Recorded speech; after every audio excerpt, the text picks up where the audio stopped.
참 예수님, 시편 23강입니다. 오늘 들으실 시편은 굉장히 중요한 시편입니다. 물론 안 중요한 시편은 하나도 없죠. 성서 한 글자 한 글자는 따로 되어 있는 것이 아니고 그야말로 요즘 말하듯이 초연결되어 있는 것입니다. 그래서 오늘 굉장히 중요한 시편인데 우리 다볼사이버 교우가 시편을 읽어서 보냈어요. 안녕하세요. 다볼사이버 교우 스테파냐 선영입니다. 몇 번이고 망설이다 실시간 대화 때 신부님의 동료 말씀에 용기를 내어서 많이 부족하지만 떨리고 설레는 마음으로 낭송해서 보냅니다. 워낙 유명하고 많은 분들에게 익숙한 시편들은 낭송자가 많을 것 같아서요. 예전에 성경대학에서 공부했을 때 기억에 남았던 29편 가장 순수한 찬양 시편이라고 배웠어요. 지인이 선물한 매일 아침 기도문 마침글에 인용되어 있는 139편, 그리고 요즘 제 마음에 콕 와닿는 91편, 9월 29일 대천사 축일에 들었던 윤원진 비안내 신부님 강론에서 강론글에 감동을 받아서 이렇게 3편을 낭송했습니다. 부끄럽고 쑥스럽지만 이 또한 다볼성당에서 아주 기쁘고 아름다운 추억이 될 것 같아요. 작년 코로나가 시작되던 2월부터 황 신부님의 영상 죽음 껴안기부터 시작해서 거의 모든 영상을 보면서 또 6월 6일에 시작한 다볼사이버 성당에 참여하면서 오늘 이 시간까지 오고 있네요. 이 혼란과 어둠의 시대에 한 줄기 빛처럼 다가온 다볼성당에서 매일 많은 위로와 힘을 얻으면서 또 청국장도 꾸준히 먹으면서 영과 육이 맑고 건강해짐에 감사드리고 있습니다. 늘 수고 많으신 직원 여러분들과 황 신부님 이하 모든 신부님께 다시 한번 감사드립니다. 스테파냐 선영 우리 교우의 목소리로 시편 29편 듣도록 하겠습니다. 시편 29편. 시편 다윗. 하느님의 아들들아 주님께 드려라. 영광과 권능을 주님께 드려라. 그 이름의 영광을 주님께 드려라. 거룩한 차림하고 주님께 경배하여라. 주님의 소리가 물 위에 머물고 영광의 하느님께서 천둥 치시네. 주님께서 크나큰 물 위에 계시네. 주님의 소리는 힘차고 주님의 소리는 장엄도 하여라. 주님의 소리가 향백나무들을 부러뜨리네. 주님께서 레바논의 향백나무들을 부러뜨리시네. 레바논을 송아지처럼 시르온을 들송아지처럼 뛰게 하시네. 주님의 소리가 불꽃을 내뿜으며 주님의 소리가 사막을 뒤흔드네. 주님께서 카데스 사막을 뒤흔드시네. 주님의 소리가 암사슴들을 몸서리치게 하고 숲들을 벌거숭이로 만드니 그분 궁전에서 모두 외치네. 영광이여. 주님께서 큰 물 위에 좌정하셨네. 주님께서 영원하신 임금님으로 좌정하셨네. 주님께서 당신 백성에게 권능을 주시리라. 주님께서 당신 백성에게 평화로 강복하시리라. 우리 선영 스테파냐 목소리 정말로 예쁘네요. 너무너무 감사합니다. 또 3편이나 읽어서 보내주셔서 감사합니다. 이 찬양 시편 29편은 왜 중요하냐면은 당시 우상신으로 모셨던 바람, 천둥 이 모두가 주님께서 다 정복하는 거예요. 그래서 이 시가 굉장히 중요합니다. 시편 29편은 찬양 시편에 속합니다.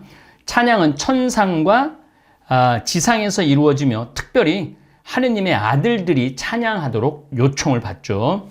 이 시편은 주님이 온 우주의 임금이 되심을 찬양하는 거예요. 그러니까 모든 만물이 하느님을 찬양해야 된다는 거예요. 심지어 고대 근동지방에 있었던 신화의 주인공들조차 천둥도 우상 숭배의 대상이었죠. 마루둑, 바알 이런 신들이 다 물신이고 태양신이고 그랬는데 다 주님께 영광을 드리라는 거예요. 주님은 영광과 권능을 지닌 영원한 임금으로서 당신 백성에게 평화를 주시죠. 이 시편에는 천둥과 번개의 파괴적인 힘 속에 나타나는 주님의 현현이 힘있게 묘사되어 있어요. 시적인 아름다움뿐만 아니라 압도적인 하느님의 위엄이 독자에게 경외심을 갖게 하죠. 이 시편의 특징은 반복적으로 합니다.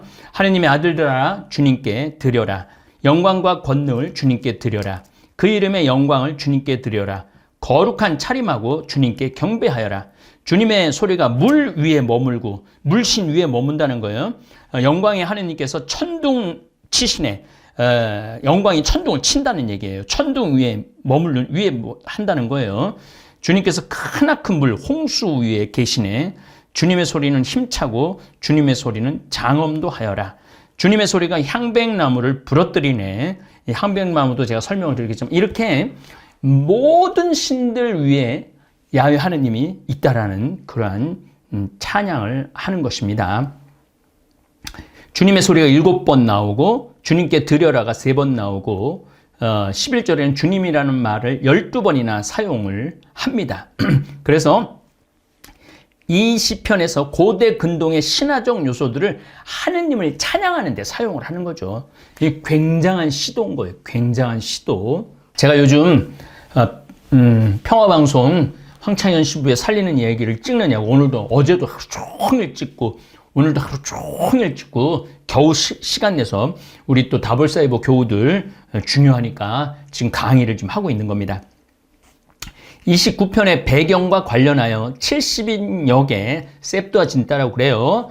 이집트의 알렉산드리아에서 히브리어를 모르는 사람들을 위해서 히라버로 성서를 번역한 거를 70인역이라고 그럽니다. 머리글은 이 시편이 초막절에 사용되었다고 합니다.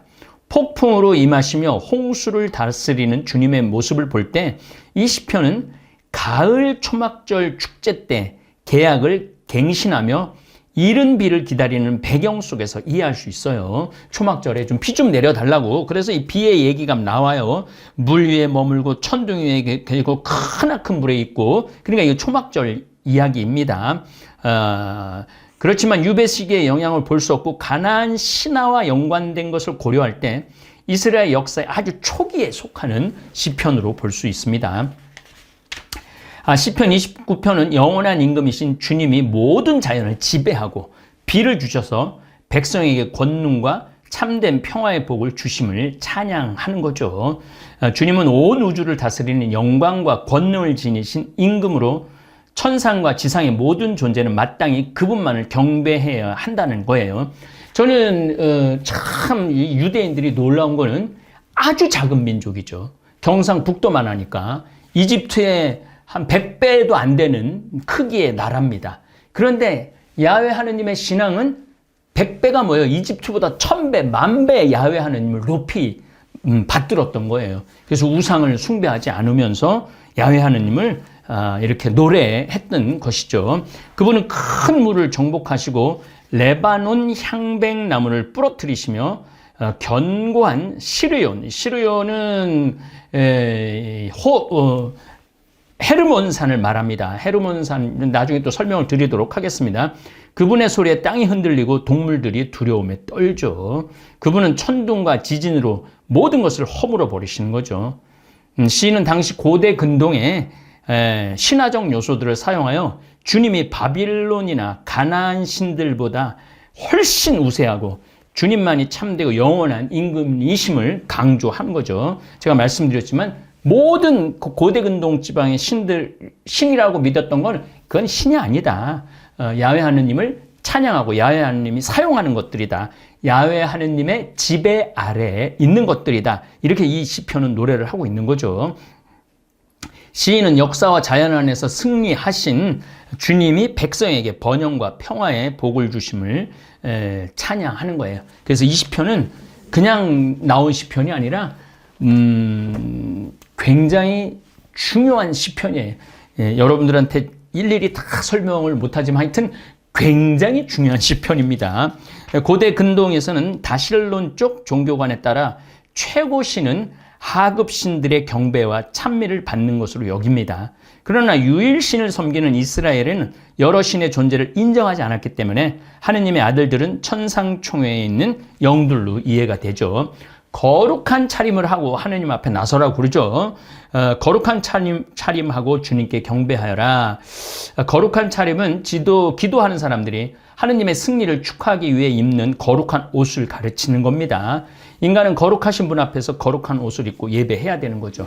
그래서 제가 우리 예비자 교류 때도 말씀드렸지만은 여러분들이 주일날 슬리퍼 신고 여름에 핫팬티 입고 반팔 입고 성당을 가면은 그건 거룩한 기도를 할 수가 없는 거예요. 미사의 의미가 뭔지도 모르는 분들인 거죠. 그래서 하느님 앞에 나설 때는 가장 깨끗한 옷, 미사 참여할 때 입는 옷을 입고 나가야 되는 겁니다. 우가렛 문헌에서 폭풍의 신 바알이 큰 물의 신인 바알이 큰 물의 신인 얌을 정복하죠. 2절에서는 주님이 천둥 같은 목소리를 가진 신이며 큰 물로 상징되는 혼돈의 세력을 정복하는 분으로 나타나는 거죠.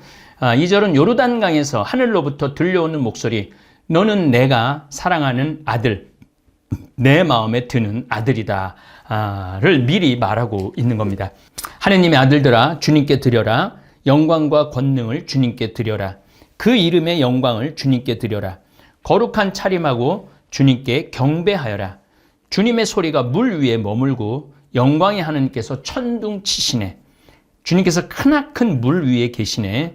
주님의 소리는 힘차고 주님의 소리는 장엄도 하여라. 이렇게 하느님의 예수님이 세례를 받았을 때 요르단강에 올라왔을 때 천둥 같은 소리가 났다고 그랬잖아요. 이는 내가 사랑하는 아들, 내 마음에 드는 아들이다. 이걸 암시하는 시편이라고 그러죠. 크나큰 물을 정복한 주님은 이제 육지로 이동을 합니다. 지금 물 얘기를 하다가 갑자기 레바논 향백나무는 나무들 가운데 왕자예요. 왕자. 매우 강하고 쉽게 꺾이지 않으며 거대하고 아름답고 견고한 나무입니다. 그래서 이 나무는 이집트에서 메소포타미아에 이르기까지 지중해 전역의 건축 재료로 공급이 됩니다.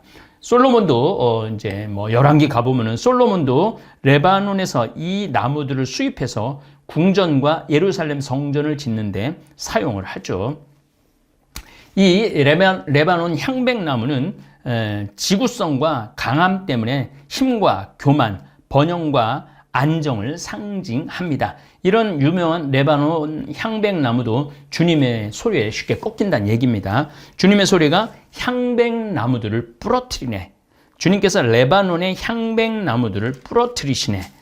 레바논을 송아지처럼, 이제는 또 나무에서 짐승으로 갑니다. 가장 높고 가장 강하고 가장 아름다운 레바논의 향백나무도 주님의 힘과는 비교되지 않는다는 거죠. 튼튼한 나무뿐만 아니라 이제 땅도 흔들리는 거죠. 자, 레바논을 송아지처럼 짐승으로 오는 거죠.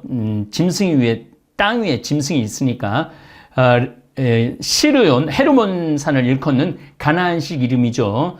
이 헤르몬산은 여러분들 해발 거의 3,000m가 돼요. 그래서 거기 보면 만년설이 덮여 있어요.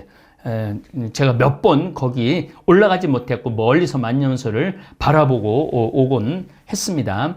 하느님의 소리에 크고 강한 레바논이 송아지처럼 그 흔들리지 않는 것으로 생각됐던 헤르몬산이 기괴하게 들송아지처럼 뛴다는 얘기예요.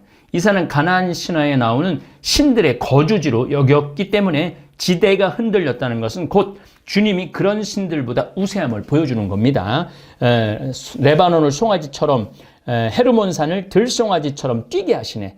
그러니까 산을 막 지진을 흔든다는 거예요. 주님의 소리가 이제 불꽃으로 또 옮겼죠. 주님의 소리가 사막을 뒤흔드네. 이제 불꽃이 나오는데 불꽃은 번개를 가르칩니다. 가나안 신화에서 바알은 번개의 신이에요. 그래서 바알이 번개를 잡고 있는 그런 상들이 많이 발견되죠. 고대 근동에서 번개는 신들의 무기였습니다. 그러나 2절에서는 하느님이 번개를 무기로 쓰시죠. 그래서 주님의 소리가 불꽃을 내뿜으며 주님의 소리가 사막을 흔드네 이렇게 말씀을 하십니다. 이제 시인은 지진을 묘사하고 사막으로 옮긴 히브리 말을 엄밀하게 말하면 황무지가 아니고 사람이 일시적으로 거주하는 반사막적인 초원 스텝을 지역을 가르치죠. 고대 근동의 신화적 표상을 사용하지만 바알이나 마루둑이 아니라 주님의 임금이심을 강조하기 위함이죠. 바알은 홍수와 바다의 신 얌을 정복한 후 마루둑은 바다의 신 티암맛, 이거 제가 창세기 강의할 때 여러 번한테 말씀을 드렸습니다. 티암맛을 정복한 후 최고의 신이 되죠. 주님은 혼돈의 산증인 큰 물을 정복하신 후 임금으로 그 위에 자정을 하시는 거예요. 그러니까 모든 우상신 위에 있는 분이 야훼 하느님이라는 거죠. 저는 요즘 교리도 하면서 또 성서를 읽으면서도 그런 생각이 많이 들어요. 하느님이 이스라엘 백성과 당신의 참 모습을 계시하기 위해서 참 많은 작업을 했고 하느님의 인내와 하느님의 섭리로 우리는 하느님의 완전한 모습을 그것도 마지막으로 예수님을 통해서 느낄 수 있는 거죠. 그래서 여러분들은 정말 행복한 영혼들이에요. 왜냐하면 2000년 전, 2500년 전, 500년, 지금으로부터 1000년 전, 1500년 전에 그 하느님에 대한 개념보다는 요즘 하느님에 대한 개념이 훨씬 정말 확실하고 안전하고 그러죠. 큰 물과 바다가 주님께 정복되었다는 것은 참 임금이신 주님의 영원한 다스림을 상징합니다. 이는 예수님께서 풍랑을 제압하시는 것을 연상시키죠. 예수님께서 깨어나셔 바람을 꾸짖으시고 호수도로 잠잠해져라 조용히 하여라 하시니 바람이 멎고 아주 고요해졌다. 아르노비우스의 교부학자죠. 따르면은 주님의 큰 물, 곧 죄를 씻어버리는 물 속에 사시며 그 같은 물 속에서 주님은 영원히 자정하신다. 거기서 그분은 백성들, 곧 그분을 믿는 이들에게 힘을 주신다라는 것을 표현하죠. 그래서 주님의 영광이 드러난다. 예수님께서 세례를 받고 물 위에 올라왔을 때 천둥 같은 소리가 이는 내가 사랑하는 아들, 그 주님의 영광은 또 예수님이 태어났을 때 천사들이 하늘에는 하늘의 영광이요 땅에는 마음이 착한 이들에게 평화라고 그러니까 신약 성서가 저자들이 그냥 쓴 게 아니에요. 이미 구약 성서를 다 외운 거예요. 외운 상태에서 예수님의 말씀 하나 행동 하나를 구약에서 다 따온 거예요. 그러니까 구약을 완성하러 왔다라는 예수님의 말씀이 있는 거죠. 주님의 소리가 암사섬들을 몸서리치게 하고 숲들을 벌거숭이로 만드니 그분 궁전에서 모두 외치네 영광이여. 주님께서 큰 물 위에 자정하셨네. 주님께서 영원하신 임금으로 자정하셨네. 주님께서 당신 백성에게 권능을 주시리라. 주님께서 당신 백성에게 평화로 강복하시리라. 예, 그러니까 이 시편이 이렇게 위대한 시편이죠. 이런 시편을 쓸 수 있다는 건 정말 대단한 거고, 이런 시편을 또 신약 성서 저자들은 예수님께서 물 위에 올라오셨을 때, 예수님께서 갈릴레아 호수를 꾸짖고 잔잔하게 만들으셨을 때 이게 그냥 나오는 행동이 아니라는 거예요. 그래서 이 모든 하느님께서 모든 만물 위에 임금이시고 모든 만물은 하느님의 지배 아래 있다라는 그러한 노래를 이 29편이 한 겁니다. 그래서 제가 시편 예수 그리스도를 위한 노래 시편이라는 제목으로 여러분들한테 강의를 이렇게 드리는 겁니다. 예, 다음 시간에 또 만나 뵙도록 하겠습니다. 예, 감사합니다.